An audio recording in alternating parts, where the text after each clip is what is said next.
Hi, welcome once again to Shorty on the Fly. Today we will be tying a pheasant tail snowshoe emerger.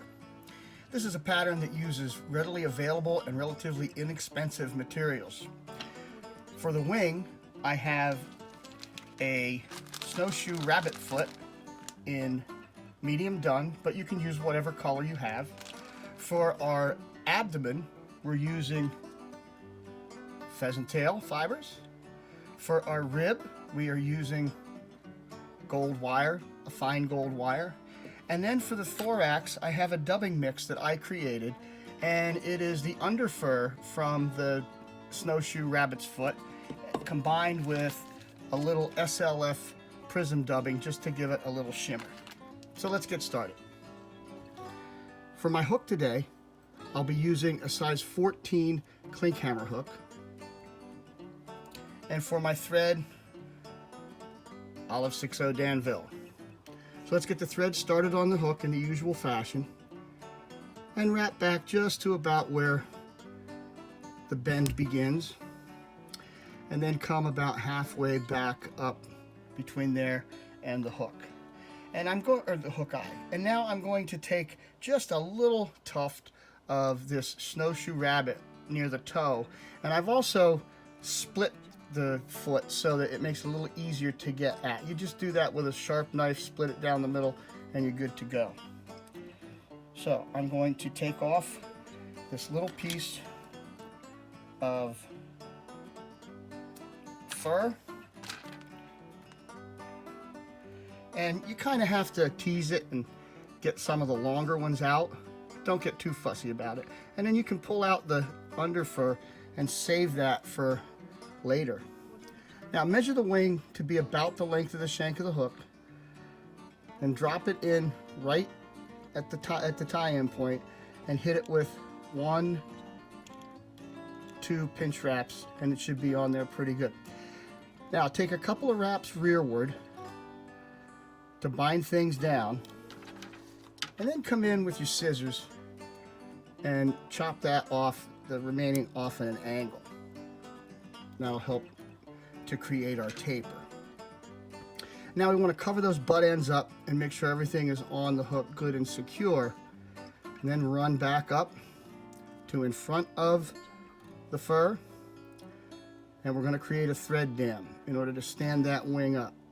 And this is actually a 2-part procedure. We're putting the dam in, that'll get it to a certain point, and then I'm going to do just a little bit more. See how that wants to tilt forward a little bit? I'm going to take a couple of wraps right around the fur and then around the hook, and that stands everything straight up in the air the way we're looking for.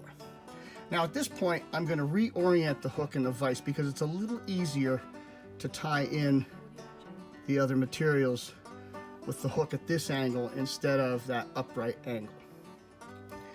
Now I'm going to tie in my rib, which is the fine gold wire, and I'm going to allow thread torque to carry that to the far side of the hook so that it doesn't interfere with when I go to tie in the pheasant tail. Okay, and now I have selected 8 pheasant tail fibers. And yeah, I say 8. I don't ever say 7 or 8 or 8 or 9. If you want consistency, we all can count. So let's count out the number of fibers we want and use that number of fibers. I'm going to tie this in without too much concern for the length at the beginning with 2 loose wraps. And then I'm going to go ahead and pull it through those wraps till it's the length that I want, which is about the gap of the hook. Now I want to take one more pretty secure wrap so that things don't pull out when I begin to wrap forward. And then run your thread up to the front of the hook. And now we're just going to go ahead and wrap those fibers around the hook, slightly overlapping as we move forward till we get up to where our thorax is going to be, and then come in and trap that with a couple 3 turns of thread, and go ahead and get in there and snip away the waste. Now I'm going to take 5 wraps. 1, 2, 3, 4, 5 wraps. Again, try to stay consistent. Now, I hear tyers say take 5 or 6 or take 4 or 5. If you want it to be consistent, count the number of wraps. And then we go ahead and wiggle that off. At this point, I'm going to reorient the fly back to its regular position. So we're upright now. And the final step is to put the thorax on. Now for this, I'm actually going to use a little bit of dubbing wax on my thread because this material is kind of slippery.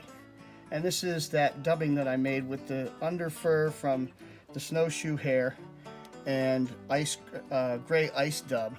And this was off of a lighter done foot that I had used before. So I'm going to put maybe 1.5 inches of dubbing on there and go ahead and wrap my thorax. There we go. Now all that's left, take a couple of wraps, make sure everything is secure and the way you want it. And we're going to come in with our whip finisher.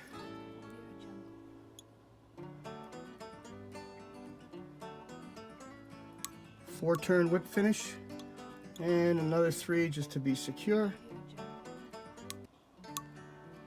And there you are. Pheasant tail snowshoe emerger. If you have any wild fibers that you don't care for, just get in there and trim them out. And this is another one of those versatile patterns. You can alter the color, the size of the hook.